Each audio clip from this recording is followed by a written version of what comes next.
America की White House press secretary Karoline Leavitt ने मंगलवार को कहा कि राष्ट्रपति डोनाल्ड ट्रंप ने रूस पर दबाव बनाने के लिए भारत पर आर्थिक प्रतिबंध लगाए हैं। इससे पहले एक तक ट्रंप प्रशासन रूस से तेल लेने पर भारत के खिलाफ की गई आर्थिक कार्रवाई को पेनल्टी या टैरिफ बता रहा था। ट्रंप ने भारत पर 50 टैरिफ लगाने का फैसला लिया है। अमेरिका ने 6000 से ज्यादा इंटरनेशनल स्टूडेंट्स के वीजा रद्द कर दिए हैं। जांच में पाया गया कि इनमें से कुछ ने कानून तोड़ा, कुछ वीजा एक्सपायर होने के बाद भी रुके हुए थे और जबकि कुछ गंभीर अपराधों में शामिल थे।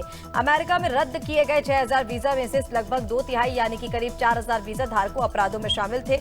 इनमें मारपीट, चोरी, नशे में गाड़ी चलाना शामिल है। भारत और चीन ने सीमा विवाद हल करने के लिए एक्सपर्ट कमेटी बनाने का फैसला लिया है। ये कमेटी जल्द से जल्द बॉर्डर निर्धारण के लिए हल ढूंढेगी। चीन के विदेश मंत्री वांग यी ने मंगलवार को दिल्ली में प्रधानमंत्री नरेंद्र मोदी और एनएसए अजीत डोभाल से मुलाकात की, जिसके बाद ये फैसला लिया गया। वांग यी के दौरे के दौरान चीन भारत की फर्टिलाइजर और रेयर अर्थ मटेरियल दोनों को तैयार हो गया है।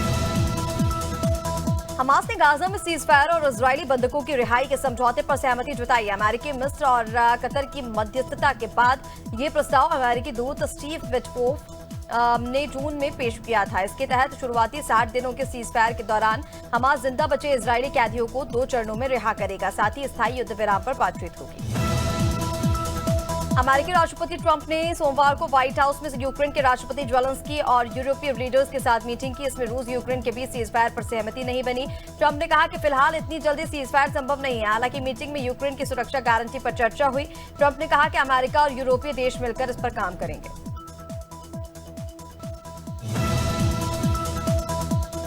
केंद्र सरकार ने मंगलवार को भारतीय वायुसेना के लिए 97 LCA Mark 1A fighter jet खरीदने के लिए 62,000 करोड़ रुपए के प्रोजेक्ट को मंजूरी दे दी है। रक्षा सूत्रों के न्यूज एजेंसी के अनुसार एक हाई लेवल मीटिंग में फाइटर जेट की खरीद को अंतिम मंजूरी दी गई है। इससे हिंदुस्तान एरोनॉटिक्स लिमिटेड HAL के लिए इन एयरक्राफ्ट को बनाने के लिए ऑर्डर देने का रास्ता लगभग साफ है। ऑपरेशन सिंदूर पर NCERT 2 स्पेशल मॉड्यूल जारी करेगा। मॉड्यूल में बताया गया कि पाकिस्तान भले ही पहलगाम आतंकी हमले में किसी भी तरह से शामिल होने से इंकार करता है, लेकिन यह हमला पाकिस्तान के सैन्य और राजनीतिक लीडरशिप के सीधे आदेश पर हुआ था।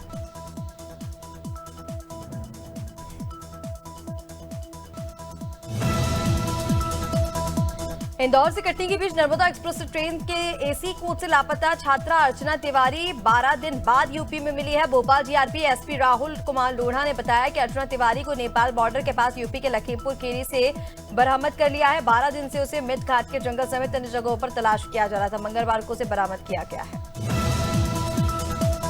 टीकमगढ़ में मंगलवार रात को सिविल लाइन रोड पर स्थित केंद्रीय मंत्री डॉक्टर वीरेंद्र कुमार के सरकारी बंगले के पास से 43 वोटर ID कार्ड बरामद हुए हैं। खास बात यह रही कि कई वोटर ID कार्ड जली हालत में मिले। आशंका जताई जा रही है कि इन्हें जलाने की कोशिश की गई। घटना की जानकारी मिलते ही तहसीलदार और पटवारी समेत प्रशासन की टीम पहुंची और जांच शुरू कर दी है।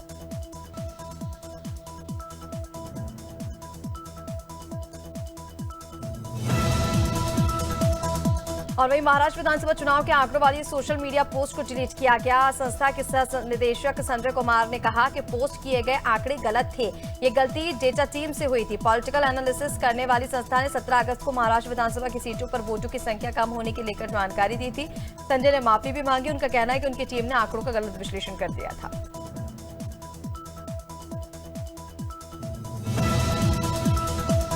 बुरहानपुर के थाना गणपति नाका क्षेत्र का निगरानी बदमाश आमिर उर्फ आंगी पिता सैयद जो जिला बदर चल रहा था, वार्ड में आते जाते देखा गया। वार्ड वासियों की शिकायत पर प्रधान आरक्षक गुरुदीप पटेल और लक्ष्मण दंगोड़े ने उसे लोहार मंडी देवदास खिड़की के पास से पकड़ा है। पुलिस आरोपी को थाने ले जाकर जमा कर लिया है। पूछताछ जारी है। खंडवा से JJ हॉस्पिटल में डॉक्टर नीता मालविया और डॉक्टर शुभम मालविया ने ऑपरेशन सिंदूर के तहत पुलिस के लिए 30 दिवसीय निःशुल्क OPD और स्वास्थ्य परीक्षण शिविर शुरू किया। इसका शुभारंभ SP मनोज कुमार राय और ASP महेंद्र तारनेकर की मौजूदगी में हुआ। प्रतिदिन करीब 40 पुलिसकर्मियों का मुफ्त स्वास्थ्य परीक्षण किया जाएगा। खंडवा जिले के ओमकारेश्वर के पास कोठी वन परिक्षेत्र अंतर्गत ग्राम गुंजारी में मादा तेंदुए के 2 शावक चहलकदमी करते दिखे। इसका वीडियो सोशल मीडिया पर वायरल हुआ।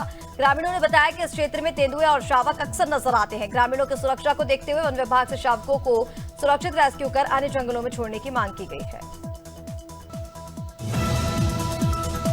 कौशाम्बी के कोतवाली सिटी क्षेत्र में पैसों के लेन देन को लेकर विवाद हुआ। इसमें एक युवक को कई लोगों ने सड़क पर घेर कर लात घूंसों, ईंट पत्थर, बेल्ट से बुरी तरह पीटा। इस घटना का वीडियो सोशल मीडिया पर वायरल हो गया है।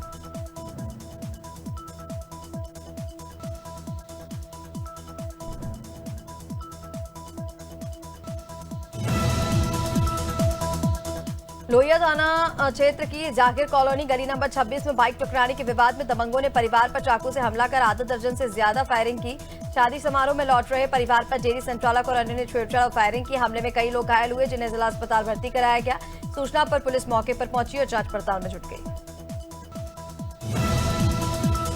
गांव झाड़वन के बजरा गज्जीवाला में सुबह 4 बजे अज्ञात बाइक सवार 3 युवकों ने अंकित कश्यप को घर से बुलाकर गोली मारी और धारदार हथियारों से हमला किया। गंभीर रूप से घायल अंकित को सीएचसी गंगोही से फायर सेंटर रेफर किया गया। शोर सुनकर ग्रामीण दौड़े, लेकिन हमलावर फरार हो गए। मौके पर पुलिस, सीओ और स्वाट टीम पहुंचकर जांच में जुटी हुई है। घटना से गांव में दहशत का माहौल है। सुल्तानपुर के दोस्तपुर थाना क्षेत्र के बैतरा नहर पर पुलिस और आरोपी में मुठभेड़ हो गई। लड़की की हत्या मामले में वांछित आरोपी पुलिस पर फायरिंग करते पकड़ा गया। जवाबी कार्रवाई में आरोपी के पैर में गोली लगी। घायल आरोपी को जिला अस्पताल भर्ती कराया गया। उसके पास से मोटरसाइकिल, तमंचा बरामद हुआ है। पुलिस विधिक कार्रवाई में जुट गई है।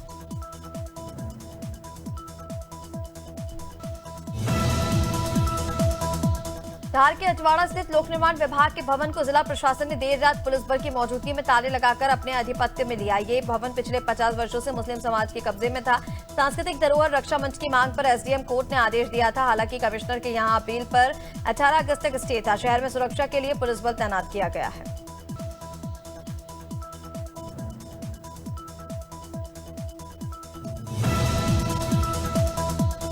झांसी रेल मंडल की ओएस सोनिया कुशवाहा ने 15 अगस्त 2025 को हिमाचल स्थित माउंट सिनकुंड वेस्ट की चोटी पर तिरंगा फहराकर इतिहास रच दिया है। वे झांसी की पहली महिला पर्वतारोही बनी। कठिन हालात और बर्फबारी के बावजूद उन्होंने साहस दिखाया और लक्ष्य तक पहुंची। इस सफलता में झांसी रेल मंडल और बुंदेलखंड क्षेत्र का गौरव बढ़ा है।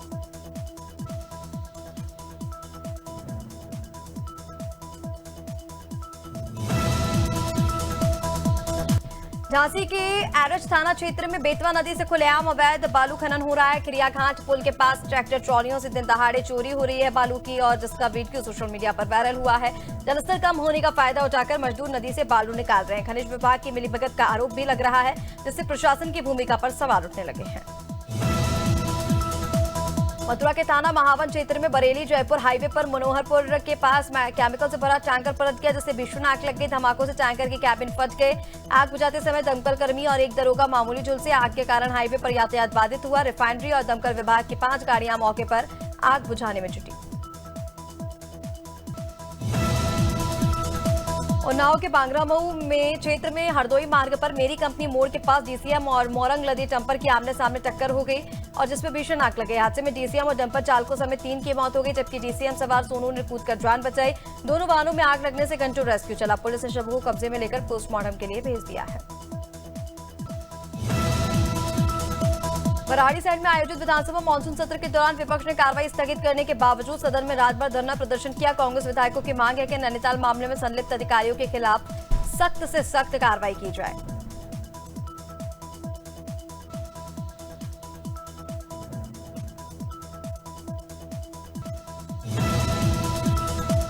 मुख्यमंत्री डॉक्टर मोहन यादव आज माखनलाल चतुर्वेदी राष्ट्रीय पत्रकारिता एवं संचार विश्वविद्यालय पहुंचे, जहां उन्होंने 3 दिवसीय कार्यक्रम अभ्युदय का शुभारंभ किया। इस मौके पर मुख्यमंत्री ने महान कवि और पत्रकार माखनलाल चतुर्वेदी की 12 फुट ऊंची प्रतिमा का अनावरण भी किया और उसके बाद संबोधन दिया।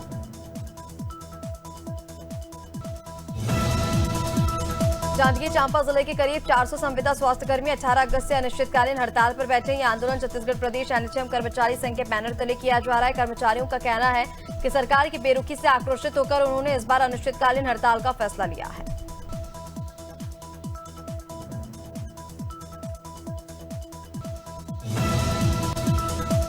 अलीगढ़ में दिल्ली यूनिवर्सिटी के छात्र संघ अध्यक्ष रौनक खत्री को हिरासत में लिया गया। वो अलीगढ़ मुस्लिम विश्वविद्यालय में छात्रों से मिलने आए थे। रौनक खत्री ने सवाल उठाया कि अगर छात्रों से मिलने की बात है तो प्रशासन क्यों रोकता है। उनका कहना है कि छात्रों की आवाज दबाई जा रही है।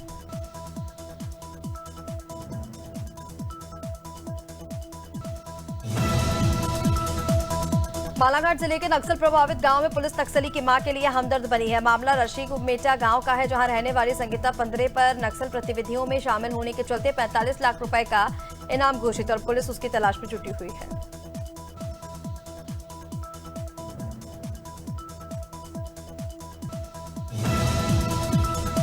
छत्तीसगढ़ में विष्णु देव साय मंत्रिमंडल का विस्तार हो गया। राजेश अग्रवाल, खुशवंत साहिब और गजेंद्र यादव ने मंत्री पद की शपथ ले ली है। राज्यपाल रामेन टेका ने तीनों विधायकों को राजभवन में पद और गोपनीयता की शपथ दिलाई है। शपथ ग्रहण समारोह में मुख्यमंत्री साय, विधानसभा अध्यक्ष डॉक्टर रमन सिंह, उप मुख्यमंत्री अरुण साव, विजय शर्मा समेत कई कैबिनेट मंत्री, विधायक और भाजपा कार्यकर्ता मौजूद रहे। झाबुआ के विकासखंड राणापुर नगर से 5 किलोमीटर दूर स्थित पीएमसी विद्यालय वन सर्व सुविधाओं से ओतप्रोत है। यहाँ पढ़ने वाले बच्चों को स्कूल में सारी सुविधाएं मुहैया हो रही, लेकिन स्कूल तक जाने वाले रास्ता इन बच्चों के लिए मुसीबत है। जहां से गुजरना पड़ा वहां मुश्किल होता है। अपने भविष्य को गढ़ रहे बच्चे यहाँ रोजाना आते जाते हैं।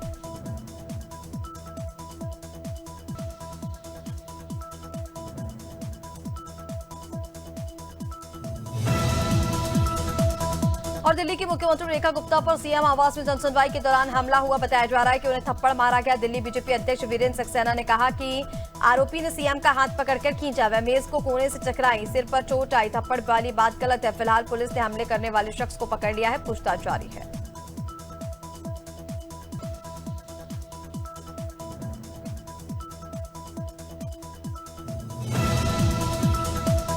हफ्ते के तीसरे कारोबारी दिन आज यानी कि बुधवार को 20 अगस्त को सेंसेक्स 20 अंक चढ़कर 81,650 के स्तर पर कारोबार कर रहा है। निफ्टी में 5 अंक की गिरावट है, ये 24,970 के स्तर पर है। सेंसेक्स के 3 शेयरों में से 23 में गिरावट है, 7 में तेजी है। निफ्टी के 50 शेयरों में से 26 में गिरावट और 24 में तेजी है।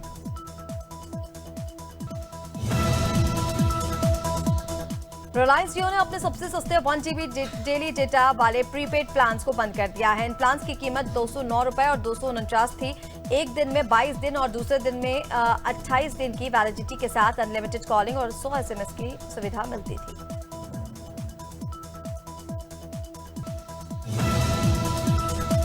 भारतीय रेलवे अब जल्द ही ट्रेन में ले जाने वाले सामान के वजन और साइज को लेकर सख्त नियम लागू करने जा रहा है। ये नियम एयरपोर्ट की तर्ज पर ही होंगे, जहां पर टाइम्स ऑफ इंडिया ने इसे लेकर एक रिपोर्ट पब्लिश की है। लगेज के वजन और साइज को लेकर ये नियम पहले से है, लेकिन अब इन्हें सख्ती से लागू करने की तैयारी है। पेटीएम के फाउंडर विजय शेखर शर्मा ने दावा किया है कि व्हाट्सएप का एआई अब ग्रुप चैट्स को पढ़ सकता है। विजय शेखर ने सोशल मीडिया प्लेटफॉर्म एक्स पर इसे ब्लॉक करने के लिए सेटिंग्स बदलने का तरीका बताया। दरअसल व्हाट्सएप ने हाल ही में अपने नए अपडेट में कई फीचर्स पेश किए थे। ये अपडेट आर्टिफिशियल इंटेलिजेंस टूल को आपकी चैट तक पहुंचाने की अनुमति दे सकता है। स्टेट बैंक ऑफ इंडिया ने अपने होम लोन की ब्याज दरों में 25 बेसिस पॉइंट्स की बढ़ोतरी की है, जिसका असर नए होम लोन लेने वालों पर पड़ेगा। अब इस एसबीआई के होम लोन की ब्याज दर 7.50% से 8.70% के बीच है। हालांकि ये बढ़ोतरी अपर लिमिट ब्याज पर की गई है। एसबीआई के होम लोन की ब्याज दर पहले 7.5 और अब 8.5 के बीच। नेशनल स्पोर्ट्स गवर्नेंस बिल को सोमवार को राष्ट्रपति द्रौपदी मुर्मू से मंजूरी मिली। इस बिल में भारत के खेल प्रशासन में सुधार का वादा किया गया है। इस बिल को 23 जुलाई को लोकसभा में पेश किया गया है और 11 अगस्त को इसे वहां पारित कर दिया गया। इससे एक दिन बाद राज्यसभा ने 2 घंटे से ज्यादा समय तक चली चर्चा के बाद इसे पारित किया था। और 9 सितंबर से शुरू होने वाले एशिया कप T20 के लिए भारतीय क्रिकेट टीम का ऐलान हो चुका है। चीफ सेलेक्टर अजित अगरकर ने दोपहर करीब 3 बजे टीम की घोषणा की। टीम की कप्तानी सूर्य कुमार यादव करेंगे, जबकि भारतीय टेस्ट टीम के कप्तान शुभमन गिल को उप कप्तान बनाया गया है।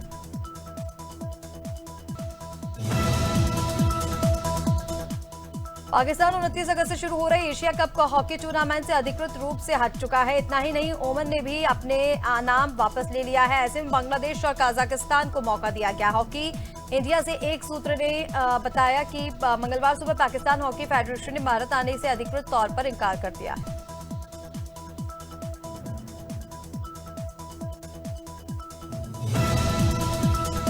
झज्जर जिले की 3 बेटियों ने एशियन चैंपियनशिप में एक साथ टीम इवेंट में ब्रॉन्ज मेडल जीतकर भारत का परचम लहराया। ओलंपिक डबल ब्रॉन्ज मेडलिस्ट ने एशियन चैंपियनशिप में डबल ब्रॉन्ज मेडल अपने नाम किए हैं। मनु भाकर ने कजाकिस्तान में आयोजित एशियन चैंपियनशिप में डबल पदक पर निशाना लगाया है। एक बार फिर से मनु ने एशिया में देश का नाम रोशन किया है।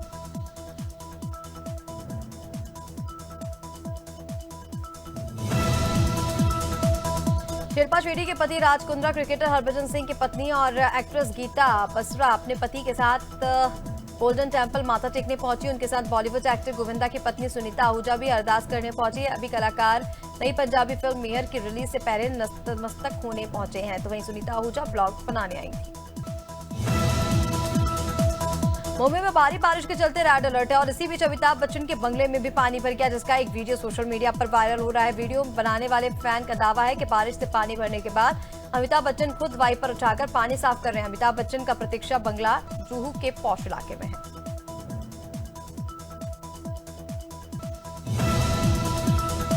रणवीर सिंह स्टारर फिल्म धुरंधर के सेट पर फूड पॉइजनिंग से 120 क्रू मेंबर्स की तबीयत बिगड़ गई, जिसके बाद सभी को हॉस्पिटल में एडमिट करवाना पड़ा। फिल्म की शूटिंग लेह में चल रही थी, जहां 17 अगस्त को 600 लोगों के लिए खाना बना। खाना खाने के ठीक बाद 120 लोगों की तबीयत बिगड़ी, उन्हें भर्ती करवाया गया।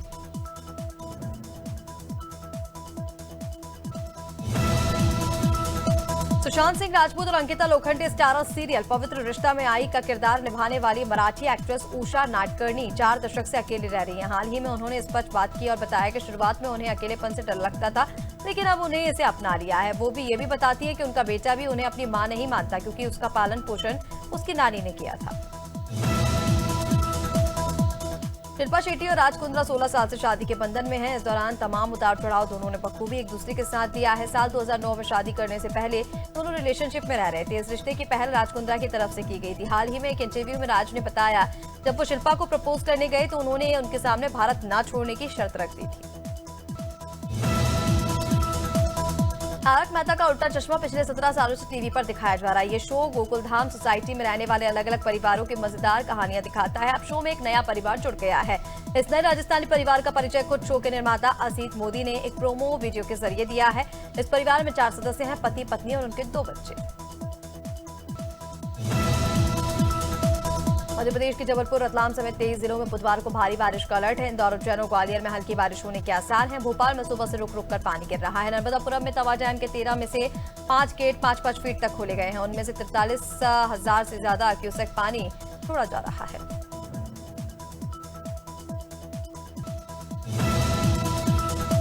उत्तर प्रदेश में मौसम विभाग ने आज 17 जिलों में बारिश का अलर्ट जारी किया। इस दौरान तेज हवाएं चल सकती हैं। पिछले 24 घंटे में 1.2 mm बारिश हुई है। मौसम विभाग के अनुसार औसत अनुमान 9.2 mm 87% कम है। अब तक की बात की जाए तो प्रदेश में कुल 521.2 mm बारिश हुई, जो औसत अनुमान 513.7 mm से 1% कम है। मौसम विभाग के अनुसार बंगाल की खाड़ी और उड़ीसा तट पर बनने निम्न दबाव का असर झारखंड पर भी पड़ रहा है। इसके कारण राज्य में 25 अगस्त तक रुक रुक कर बारिश होने की संभावना है।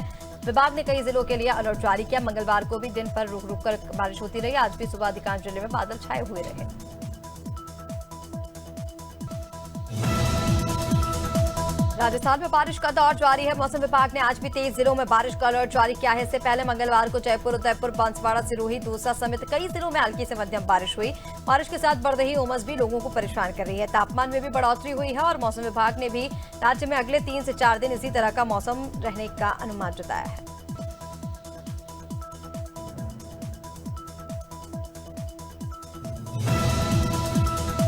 पंजाब में पड़ोसी राज्य हिमाचल में हो रही तेज बारिश की वजह से डैमों में छोड़े जा रहे पानी के कारण पंजाब के 6 जिलों में बाढ़ जैसे हालात बने हुए हैं। हालांकि आज यानी कि 20 अगस्त से अगले 3 दिन यानी कि 23 तारीख तक भारी बारिश का अलर्ट है।